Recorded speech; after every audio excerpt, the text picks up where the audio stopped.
Vamos agora assistir a entrevista do ex-capitão do BOPE, Rodrigo Pimentel, que vai falar sobre essa mega operação que aconteceu no Rio de Janeiro e que levou à morte de muitos bandidos. E ele vai destacar alguns pontos importantes. Mas primeiro eu preciso te mostrar 3 vídeos, é bem rapidinho, dá só uma olhada. Sabe por quê, minha gente? Eu fiquei 9 meses como governadora do estado do Rio de Janeiro. E peguei Fernandinho Beiramar, peguei a morte do Tim e do Tim Lopes, e tudo isso. Nós paramos aquela greve na polícia sem intervenção de tiro ou qualquer coisa que pudesse, que foi um alvoroço, e também o Elis maluco, sem dar um tiro na comunidade. Na mesma comunidade, no Alemão, onde eles estão fazendo essa coisa toda. Por quê? 4 anos não dá para fazer, não? Me parece que ela está mentindo, mas quem vai mostrar isso não sou eu. Vai ser o Rodrigo Pimentel, ex-capitão do BOPE, e o Garotinho. Vamos aqui primeiro ao vídeo do ex-governador, também do Rio de Janeiro, o Garotinho. Olha só. Vocês viram o vídeo da senadora Benedita da Silva? Assiste aí. Que isso, senadora? Eu fiquei 9 meses como governadora do estado do Rio de Janeiro. E peguei Fernandinho Beiramar, Benedita, você sabe que quem prendeu Fernandinho Beiramar fui eu. No ano de 2001. Aliás, não foi só ele. Foi toda a cúpula do Comando Vermelho no estado do Rio de Janeiro. O que você fez, que aliás criou um grande problema no Rio de Janeiro, foi transferir Fernandinho Beiramar de um presídio federal para Bangu. Lembra o que aconteceu, senadora? Ele tomou o presídio, abriu as celas e aconteceu sim a maior morte de bandidos, criminosos, policiais, penais da história do Rio de Janeiro. Ele, inclusive, cortou a cabeça de Uê e fez embaixadinha. Mandou queimar mais de 50 ônibus do Rio de Janeiro. Você quer agora contar a história que você prendeu Fernandinho Beiramar? A área de segurança do seu governo foi comandada por um senhor que tinha sido professor e secretário lá em Brasília, que nem conhecia o Rio de Janeiro. A sua marca da gestão foi trazer um Zeppelin que colocou na praia e que não serviu para nada. Vamos falar a verdade. Afinal de contas, você é evangélica e sabe que o pai da mentira, você sabe bem quem é. Então não diga que você prendeu Fernandinho Beiramar. Não é verdade. Falar a verdade é o que está faltando nessa política. Agora vamos aqui a mais um vídeo, olha só. Todos nós somos favoráveis de que haja realmente a prisão dos bandidos. É bandido? Prende. Não é para matar, é para prender. Essa é a nossa lei. Nós não temos pena de morte no Brasil, então é inaceitável. Cláudio Castro é o governo mais letal da história. Não, né? o Estado não pode ser letal dessa forma. O Estado tem que dar segurança para as nossas comunidades, inclusive. Como é que eles armam uma operação dessa a céu aberto, com gente que não tem nada com isso, inocente, que morre, e mesmo que tivesse, esse não é o papel da polícia. O papel da polícia é prender. Polícia, vocês têm que prender. Ouçam aí o conselho da Benedita da Silva. Vocês têm que fazer como o Neo. Sabe o Neo, aquele personagem do filme Matrix? Aquela trilogia, virou uma série, né? Quando vocês forem, presta atenção, quando vocês forem de encontro com a bandidagem, quando a bandidagem largar o aço em cima de vocês, é simples, é só fazer igual o Neo, ó. Tiro comendo solto, ó. Aí você faz assim, ó. Cadê? Entendeu?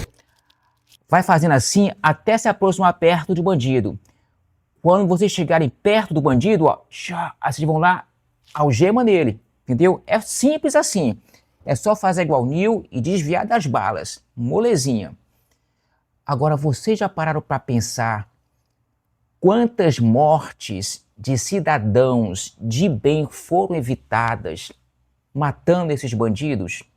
Quantos assaltos, quantos roubos, quantos latrocínios, quantos sequestros, quantos roubos de caminhões, hein?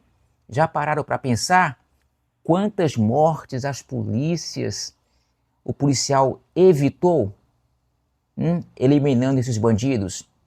Que fique bem claro aqui, eu não fico feliz com a morte de ninguém, mas a escolha de ir para o crime só tem duas opções: se arrepender e sair do crime, que não é nada fácil, não é simples assim, mas se quiser sair do crime, sai sim, consegue. E a segunda opção é permanecer no crime e a consequência é a morte. Agora sim, vamos ao outro vídeo, olha só. Esse aqui é demais. Quem sabe faz a hora e faz a luta. A gente sabe disso. E a minha Bíblia está escrito que sem derramamento de sangue não haverá redenção. Vou à luta e vamos à luta com qualquer que seja as nossas armas. Eu não sei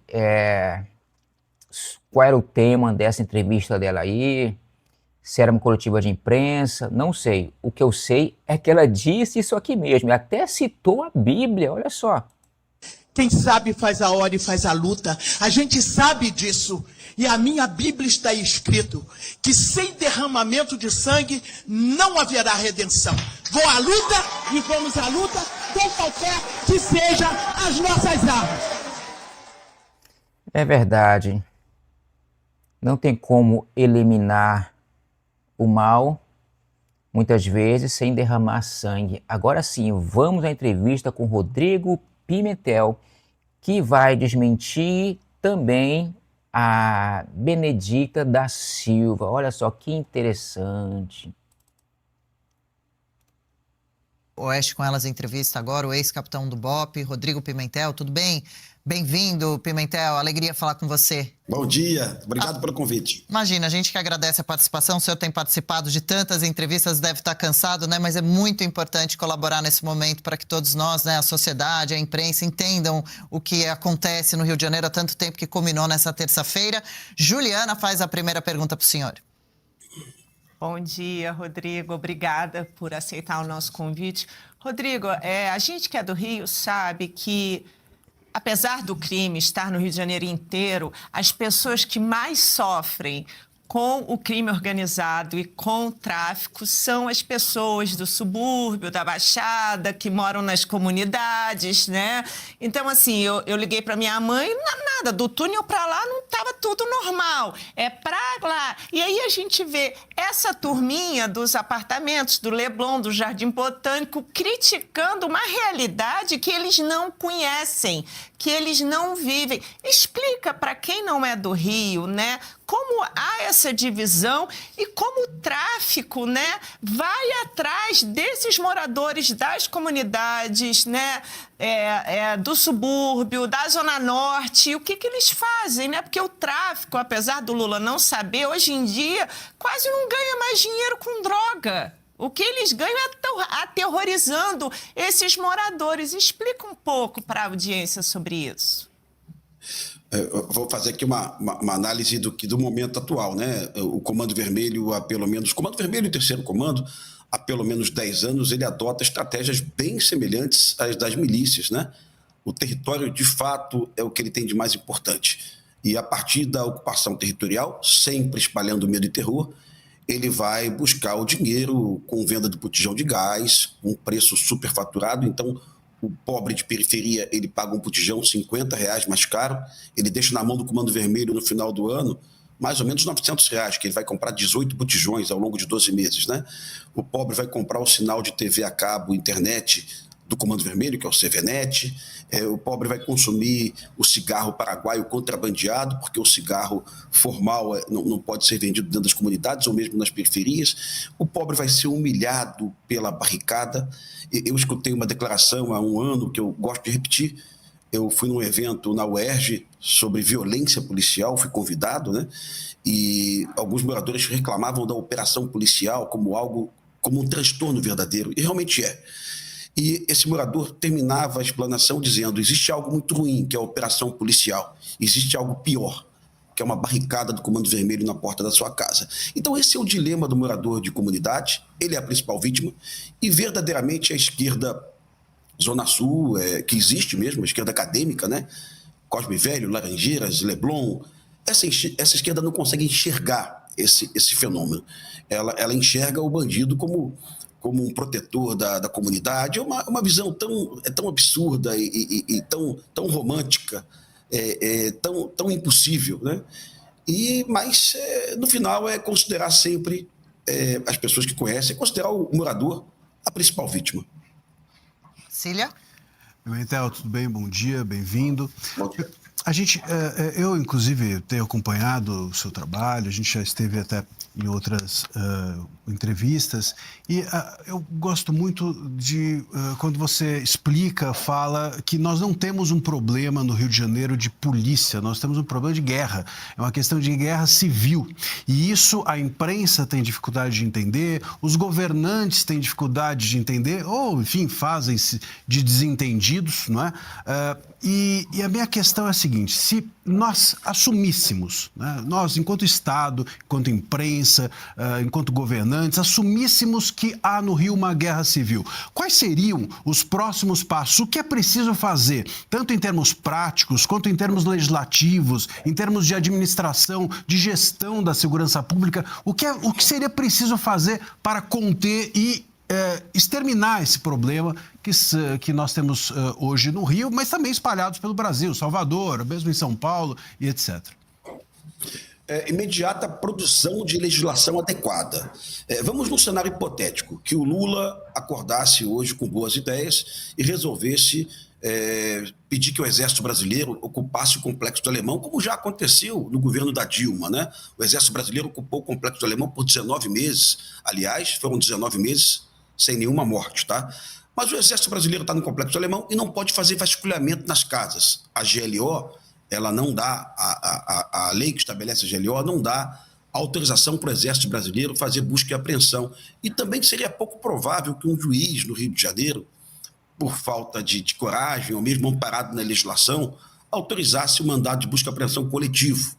Ou seja, é impossível buscar os fuzis escondidos nas casas. E ponto final. Se eu não consigo buscar os fuzis, eu não vou retirar o poder bélico. Então é um dilema que a gente tem que enfrentar, conversar, debater, jornalistas, né? Sociedade, acadêmicos, juristas, né? O que fazer sem legislação específica, sem uma legislação, e é ruim falar esse nome, sem uma legislação de guerra, né? Mas tem que falar. Hoje o procurador do Rio de Janeiro, né? Ele deu uma entrevista pela manhã e eu estou muito feliz porque um procurador fala isso. O procurador disse que realmente o Rio de Janeiro é um problema de guerra civil. Se o procurador-geral entende assim, tomara que muitos promotores também entendam da mesma forma. Mas eu tenho um dado aqui bem legal para dar também, que eu preciso compartilhar com vocês. Ontem eu assisti à indignação de uma declaração da ex-governadora Benedita da Silva, que atualmente é deputada federal pelo PT, que tem uma história muito bacana na política do Rio de Janeiro. Realmente ela é oriunda de favelas, né? Ela tinha, inclusive, um slogan na década de 2000, preta, pobre, favelada, e ela foi uma governadora que não foi presa. Por esse motivo eu já gosto dela, porque no Rio de Janeiro nós temos uma quantidade incrível de governadores presos, né? A Benedita ontem falava que a operação não tinha planejamento, tampouco inteligência, e a Benedita dizia que, na época dela, a polícia prendia sem disparar nenhum tiro, né? Eu fiquei prestando atenção na declaração da Benedita. Ela estava rodeada de deputados da esquerda, estava ali com vários deputados ali atrás dela, ela estava visivelmente emocionada. E quando eu vou buscar os dados do ISP, Instituto de Segurança Pública, a gente percebe que na gestão da Benedita, no ano de 2002, a polícia quebrou todos os recordes históricos em letalidade policial. Foi quando a polícia mais matou na série histórica até 2002. Deixa eu repetir essa fala da Benedicta para marcar bem o que o ex-comandante do BOP está falando. Rapidinho aqui, ó. Vamos lá. Que, minha gente? Eu fiquei 9 meses como governadora do estado do Rio de Janeiro. E peguei Fernandinho Beiramar, peguei a morte do Tim e do Tim Lopes. Tá mentindo. E tudo isso, nós paramos aquela greve na polícia sem intervenção de tiro ou qualquer coisa que pudesse, que foi um alvoroço. E também o Elis maluco, sem dar um tiro na comunidade. Viu? Sem dar um tiro na comunidade. É, meu Deus. Não é uma mulher, não. É uma super mulher. Meu Deus do céu. Mas vocês sabiam? Ela realmente não está errada, não. Ela não mentiu. É só a gente usar a cabeça. Meu Deus do céu, agora que desceu agora fresquinho do céu. É só usar a cabeça, a cachola. Realmente ela fez o que ela está falando e muito mais sem dar um tiro. Em todo o governo da Benedita da Silva, ela não deu um tiro. Isso ela não está mentindo, é verdade. Ela não deu. Quem deu foi os policiais, né? Vamos lá, agora continuar com Rodrigo Pimentel. A polícia da Benedita, ela foi governadora por 9 meses, matou 1.195 suspeitos ou bandidos, né?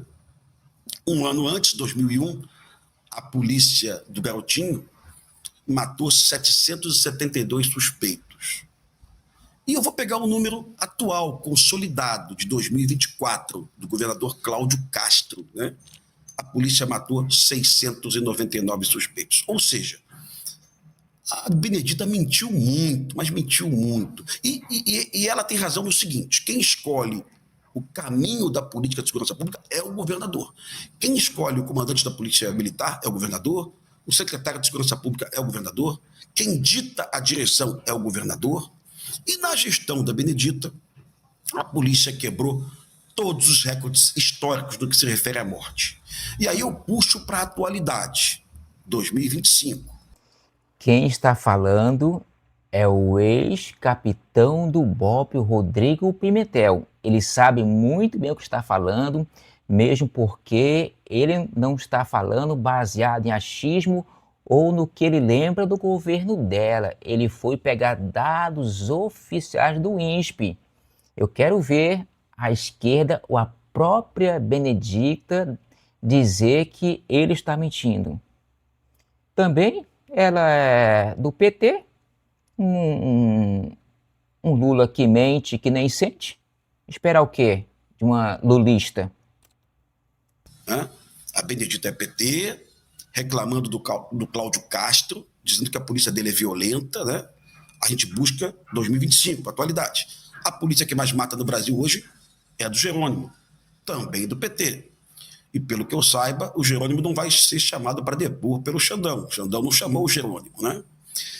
Então, se o jornalismo brasileiro hoje buscasse números, fatos, a gente ia desmontar essa grande mentira que espalhada pela esquerda brasileira, que a polícia do Rio de Janeiro mata muito. Não é verdade. A polícia do Jerônimo mata muito mais. Não é verdade. A polícia da Benedita mata muito mais.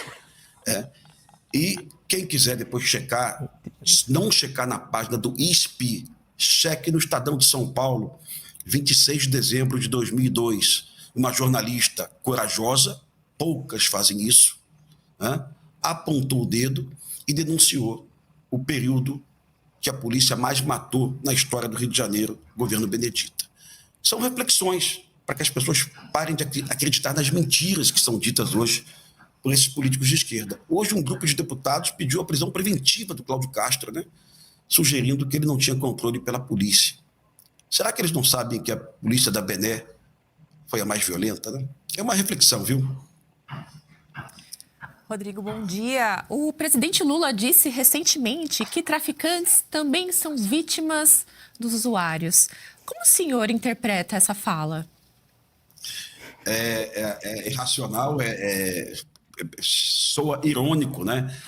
Parece o Capitão Nascimento, em 2007, quando ele pega um viciado, um maconheiro na favela, pega ele pelo cabelo e diz, o culpado disso aqui é você.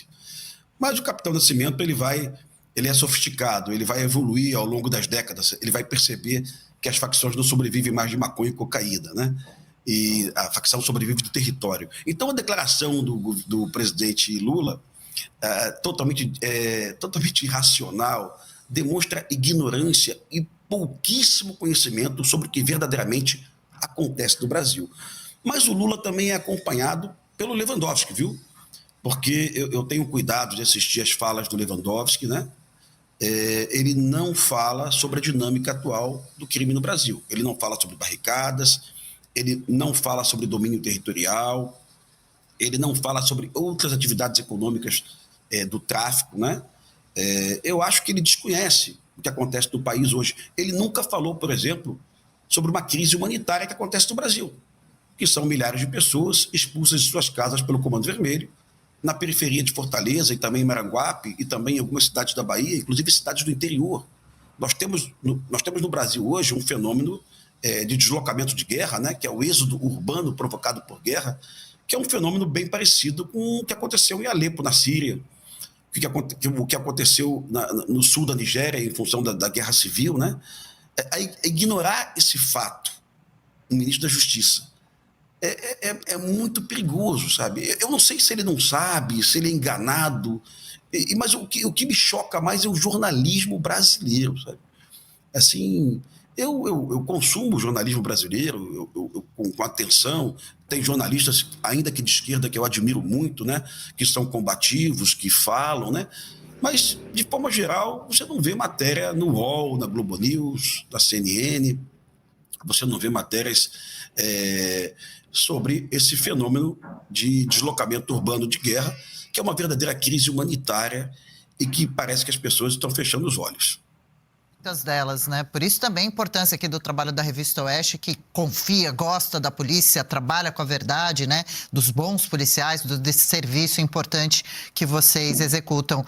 Pimentel, você acha que de alguma forma essa mega operação de terça mandou um recado para facções como Comando Vermelho e outras que agem no Rio? Sentiram esse recado? E acredita que outras mega operações assim devam acontecer? Se sim, com qual frequência e com quais diferenças possíveis? Eu faço duas considerações sobre a operação e eu vou explicar por quê. De fato, eu não digo que a operação é um sucesso, tá? Quando morre colega, policial, pai de família, eu não posso dizer que foi sucesso, pelo amor de Deus, mas eu posso apontar as consequências para a facção. Foi a maior porrada que o Comando Vermelho já tomou na história, né? Prisão de lideranças, morte de líderes, apreensão de mais ou menos aí R$1.850.000 só em fuzis, né? Se a gente considerar um preço do fuzil a R$18.000, né? O fuzil pode chegar a 70 mil, então esse prejuízo pode chegar só de fuzil aí a mais de 7 milhões. E um recado também para as outras facções, para o terceiro comando, para o Peixão, que é o líder do terceiro comando, a gente pode ir aí também na Cidade Alta te prender.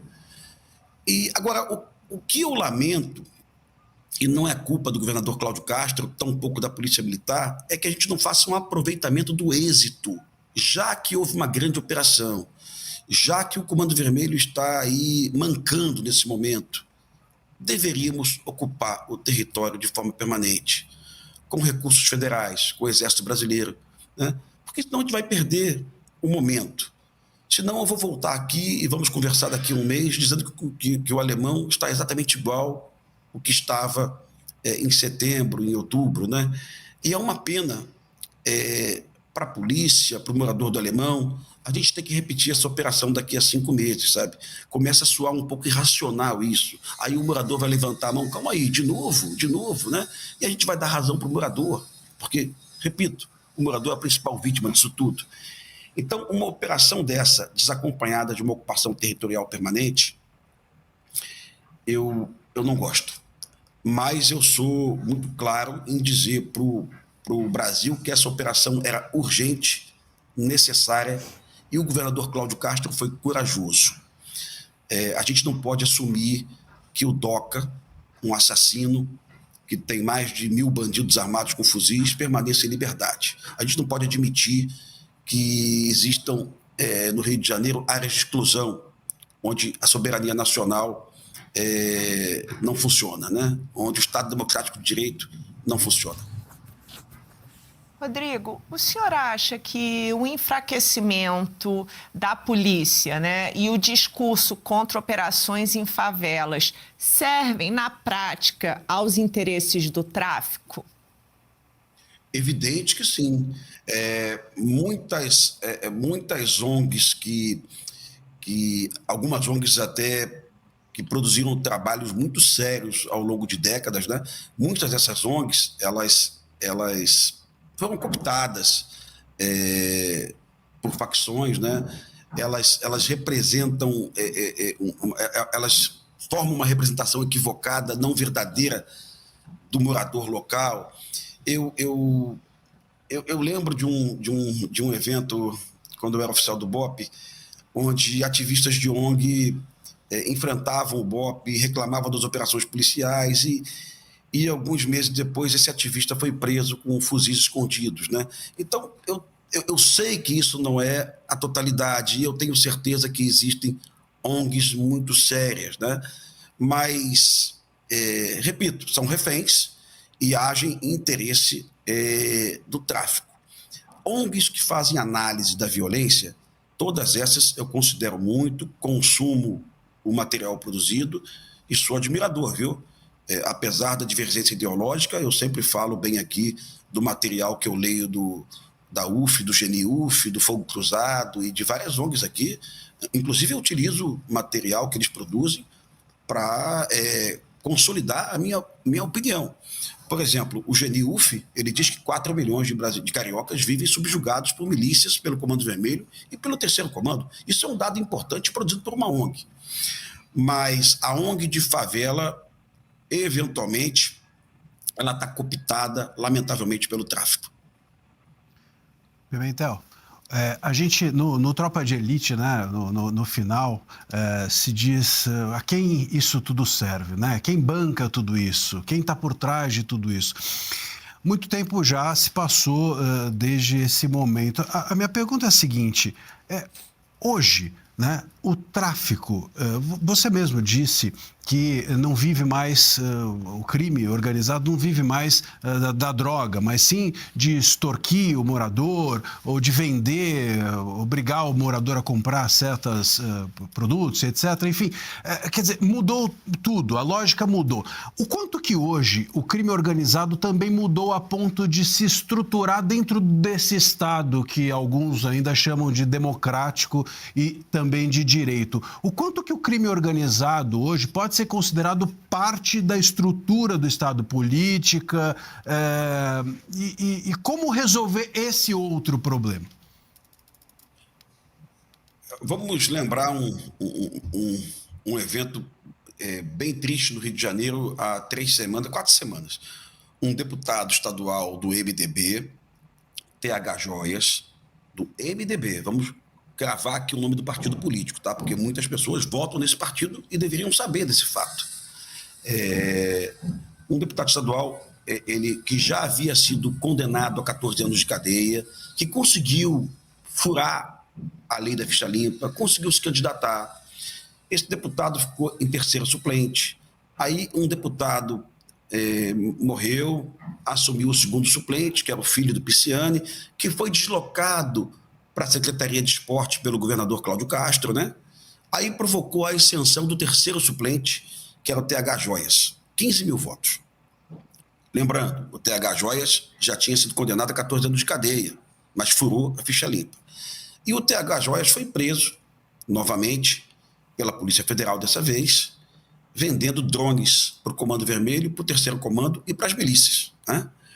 Ou seja, na Assembleia Legislativa do Rio de Janeiro, na Alerj, a mesma Alerj citada do filme Tropa de Elite 1, no filme Tropa de Elite 2 também, na mesma Alerj, um deputado estadual de um partido, MDB, que é da base aliada do governo Lula, mas também é da base aliada do governo Cláudio Castro, tá? Deixar isso claro para a gente. Tá lá. Então você percebe um nível de infiltração dessas facções na Assembleia Legislativa. Você percebe também, no mês passado, um desembargador do Rio de Janeiro, ele não foi julgado, tá? É uma investigação ainda, mas ele foi afastado pelo CNJ, investigado por vender decisões, né? Desembargador não faz sentença, né? Vender decisões que favoreciam a libertação de bandidos do Comando Vermelho, de 3 lideranças do Comando Vermelho, num plantão judiciário. Então, se tudo isso for verdade, a gente percebe o nível de infiltração. É no Tribunal de Justiça do Rio de Janeiro, é na Assembleia Legislativa, possivelmente também no Poder Executivo, né? E é o que nós estamos vivendo, uma realidade bem próxima ali à realidade do filme Tropa de Elite. Parece que não mudou muita coisa de 2007 para cá, né? E isso, às vezes, vira uma moeda da esquerda. Olha, vocês estão combatendo o tráfico na favela, mas estão esquecendo na Assembleia Legislativa, estão esquecendo no Poder Judiciário, né? A minha posição, é a sua também, é combater em todos os lugares. É prender o deputado corrupto, prender o desembargador corrupto, se for o caso, né? Normalmente eles não são presos, tá? Eles colocam tornozeleira e nem perdem seus salários, né? E prender o traficante também, que está ocupando o território com fuzil. Uma coisa não separa a outra, né?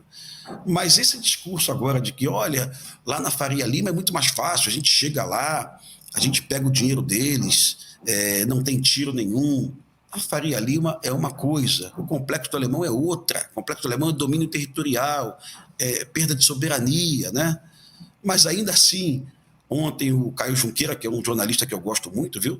Ele falou para mim da operação da Faria Lima e eu fiz uma colocação para ele, olha, a operação Carbono, que nós aplaudimos muito, que foi um sucesso de fato, né? Ela não acabou com o PCC, não. O PCC continua existindo. O PCC continua dominando o posto de gasolina, ameaçando canavieiros, né? O PCC continua ocupando território em várias periferias do Brasil, né? Então, muita gente vai dizer que essa operação da Polícia Militar do Rio de Janeiro, da Polícia Civil, é enxugar gelo. Olha, a operação do PCC da Faria Lima também é enxugar gelo, porque o PCC continua existindo. Nada mudou. O PCC continua mais forte, mandando cocaína para a Europa, através do Porto de Santos, como se nada tivesse acontecido. Então, enxugar gelo, às vezes, é importante, viu? Porque senão o gelo vai derreter, vai molhar a tua sala todinha, né? Temos que pensar nisso. Capitão, aqui no chat, a Regina Carino tem uma pergunta muito...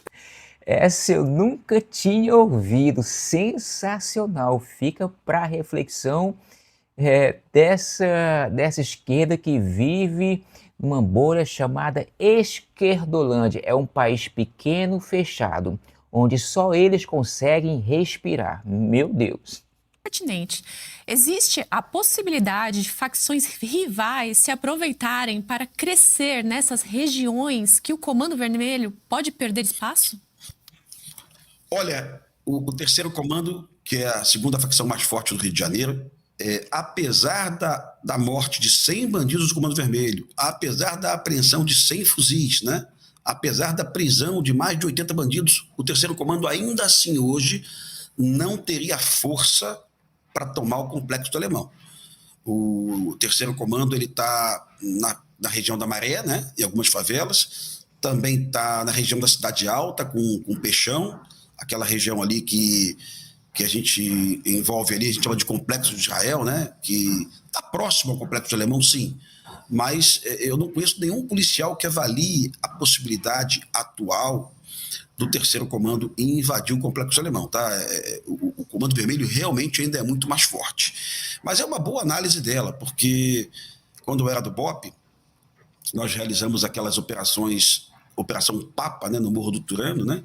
Nós prendemos muitos bandidos, matamos alguns, e quando o BOPE saiu do Turano, Comando Vermelho, o terceiro comando foi lá e invadiu o Turano, porque o Turano estava enfraquecido. Então, essa análise dela aí é pertinente, mas não para o Complexo do Alemão. O Complexo do Alemão realmente é muito poderoso. Perigoso isso, hein? Também queria saber, Pimentel, como você avalia a discussão de governo federal e estadual, a questão de classificar as facções como terroristas no Brasil.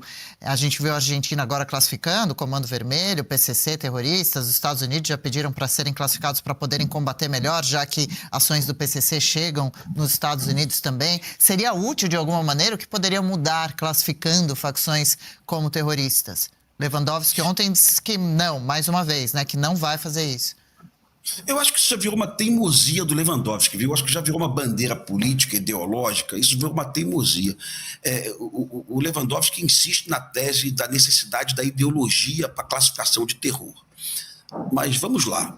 Eu falei sobre a realidade do Rio de Janeiro, a gente chama de conflito armado não internacional, a gente chama de CANE, né? Ocupação territorial por mais de 2 décadas, né?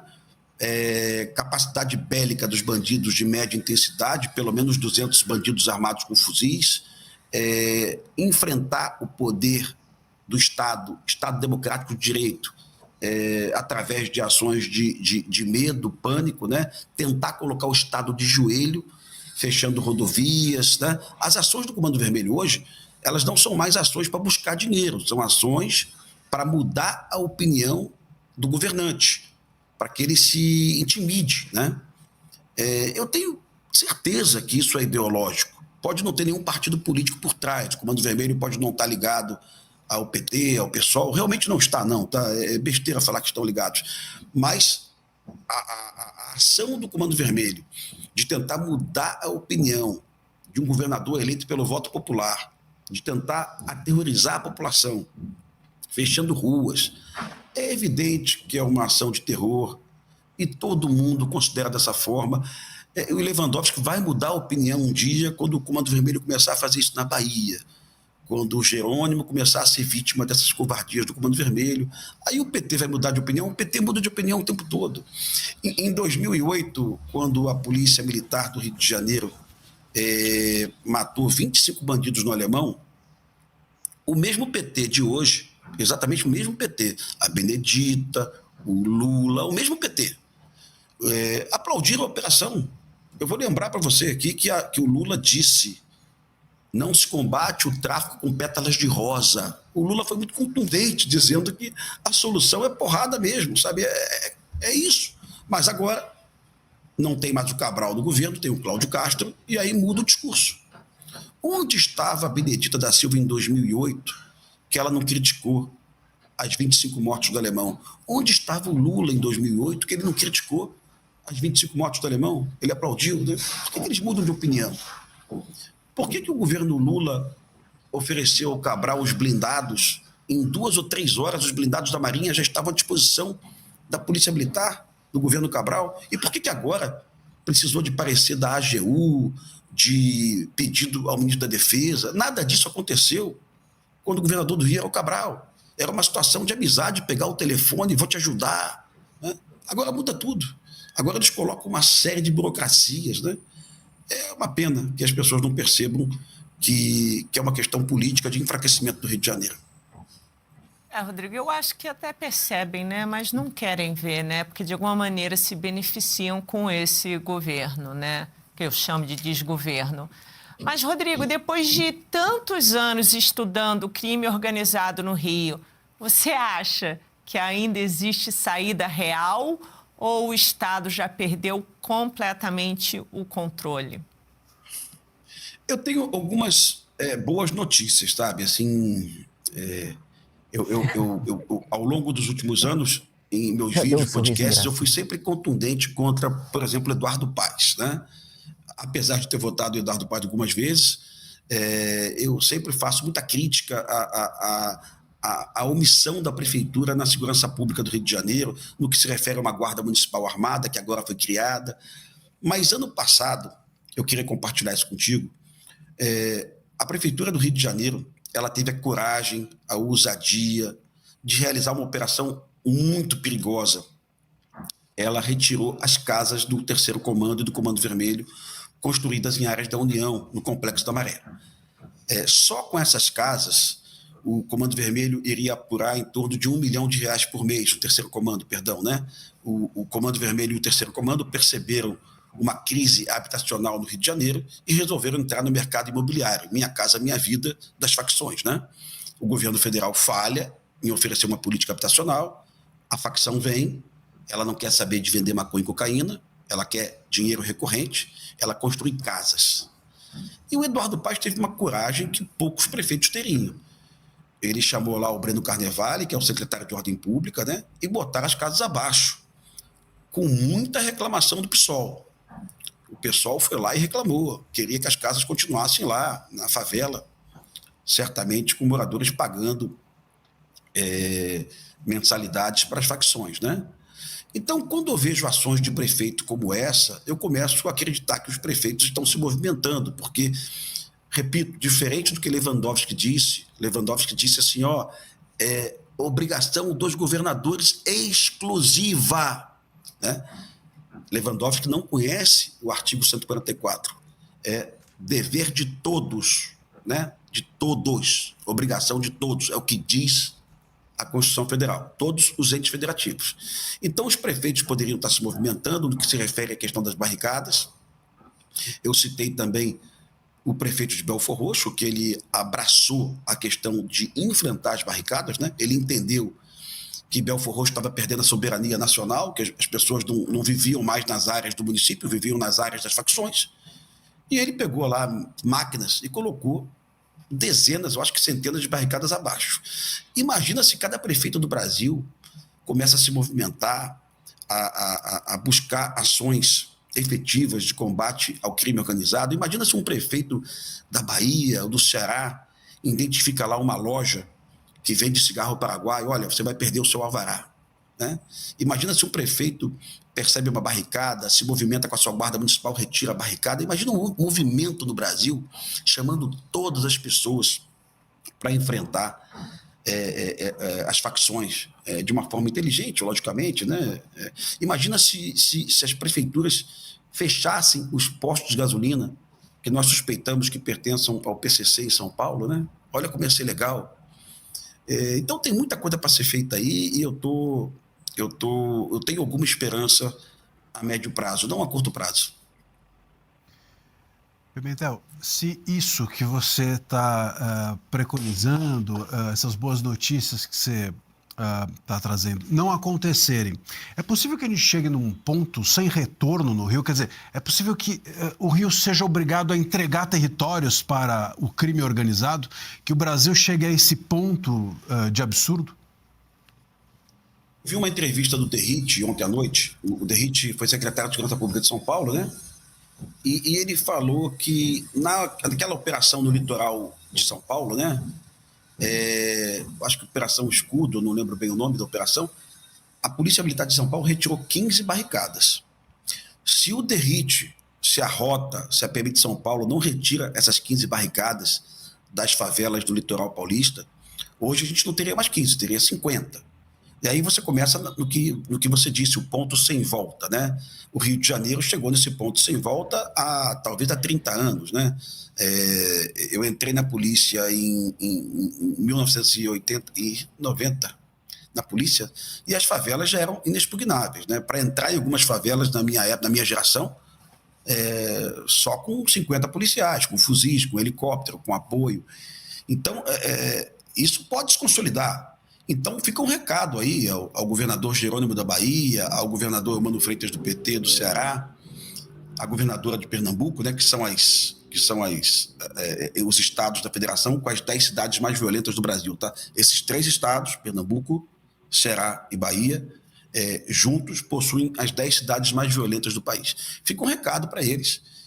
E se eles não forem enérgicos nesse momento, em 2025, em pouco tempo, essas periferias que eu disse aí vão estar numa situação bem parecida com a do Rio de Janeiro, ou quem sabe até pior. Eu recebo relatos de policiais militares da Bahia que atuam na região da favela da Valéria, né?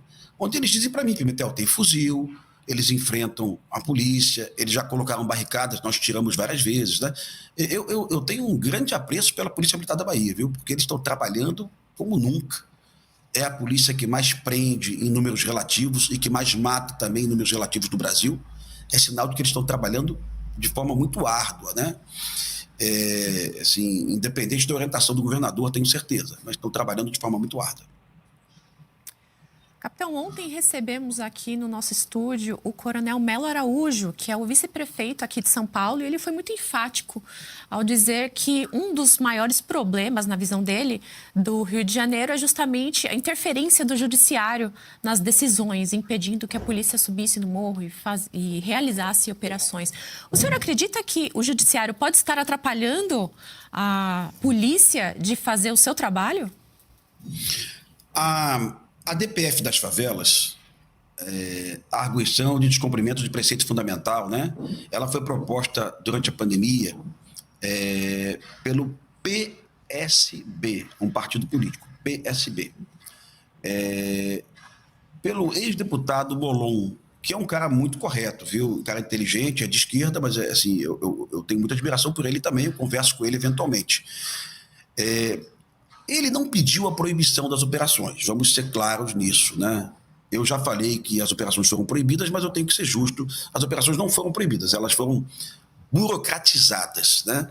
A polícia tinha que seguir lá um checklist para executar essa operação. Muitas das vezes, essa série de pedidos da DPF realmente inviabilizava a operação. Vou dar um exemplo aqui, a operação pedia ambulância. Quando você vai num baile de carnaval no Rio de Janeiro, num bloquinho de carnaval, tem ambulância. A prefeitura exige.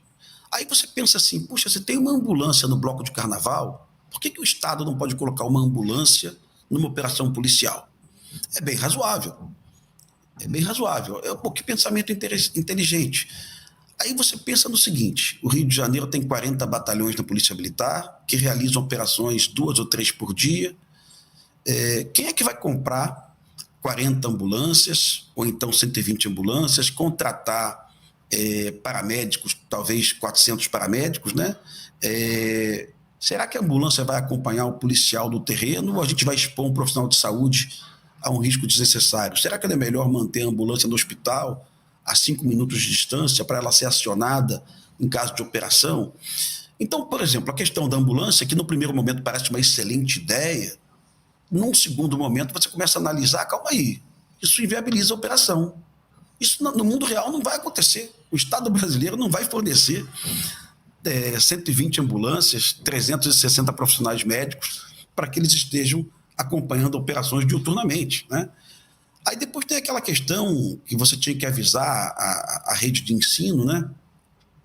A professora da escola municipal, ela vai liberar os alunos, ela vai ser ameaçada pelo tráfico. Olha, vai ter operação hoje? Me diz aí se vai ter operação hoje. É normal, a escola fica dentro da favela, né? Então, você olhava a DPF 635, pô, que coisa estranha isso aí, né? É evidente que a DPF 635 favoreceu muito o Comando Vermelho, tanto é que houve expansão territorial ao longo da DPF. As facções, Terceiro Comando, milícias e Comando Vermelho, expandiram as suas barricadas, avançaram com as suas barricadas. E aí tem outras questões, por exemplo, que eu conversei com o Molon sobre isso também, viu? Você está no batalhão da PM de serviço, oficial de dia, é muito comum. Chega lá um rapaz com o localizador da sua moto, minha moto foi roubada, eu tenho a localização da moto aqui no meu tablet, no meu telefone, você pode ir lá recuperar minha moto? Não, eu não posso, porque isso não é excepcionalidade. A sua moto vai continuar lá na favela. Eu não tenho autorização de ir lá para recuperar o seu patrimônio. Tem mais coisas. Eu cito uma matéria de uma emissora de TV, onde 2 jornalistas na bancada, pela manhã, apontavam para um caminhão roubado dentro de uma favela, onde os traficantes retiravam os produtos, né? Produtos eletrônicos, e a jornalista dizia assim, que absurdo, por que a polícia não vai lá? Que absurdo, por que a polícia não vai lá? No que ela falou isso pela 3ª ou 4ª vez, eu não aguentei, eu mandei um zap. Olha, a polícia não vai lá porque isso não é excepcionalidade. porque a polícia não pode ir. O comandante do batalhão ele não tem como realizar uma operação para recuperar um caminhão roubado sem comunicar ao Ministério Público, sem comunicar à rede de ensino, né? Então, no fim de tudo, a ADPF era uma ação que engessava muito a polícia, muito mesmo, sabe? Uma verdadeira covardia com o governador do Rio de Janeiro, com a sociedade do Rio de Janeiro. E enquanto isso, nós vamos ficando cada vez mais reféns dessa bandidagem e criminalidade, o que não aguentamos mais. Deixa eu agradecer aqui o Rodrigo Pimentel, ex-comandante do BOPE. Qual a sua ligação com o Tropa de Elite, exatamente? Que todo mundo fica curioso e pergunta. Eu sou roteirista do filme, sou autor parabéns. Eu sou autor com Batista dos livros, né? Opa! Elite da Tropa 1, Elite da Tropa 2. O livro não é o roteiro adaptado, né? O roteiro é uma outra obra que eu desenvolvi com o Zé Padilha ao longo de um ano, né? Então, assim, e aí a inspiração são muitas histórias minhas ali, mas são muitas histórias também de colegas do BOPE, Sim. que eu conheci ao longo do tempo que eu fiquei lá. Muito obrigada por ter trazido para a gente esse olhar tão esclarecedor através do filme e do livro, viu? E deixo aqui um grande abraço também. Obrigada pela participação, sucesso nas atividades. Muito obrigado pelo convite. E aí, gostaram da entrevista do ex-capitão do BOPE, Rodrigo Pimentel? Bom, deixa aí nos comentários. Bem, resumo dessa entrevista. O que me parece é que o crime organizado gera muito dinheiro para aqueles que defendem bandido. Isso é o que deixa transparecer para toda a população de bem, não só do Rio de Janeiro, mas dos demais estados também. Dito tudo isso, eu fico por aqui. Fiquem todos com Deus e fui.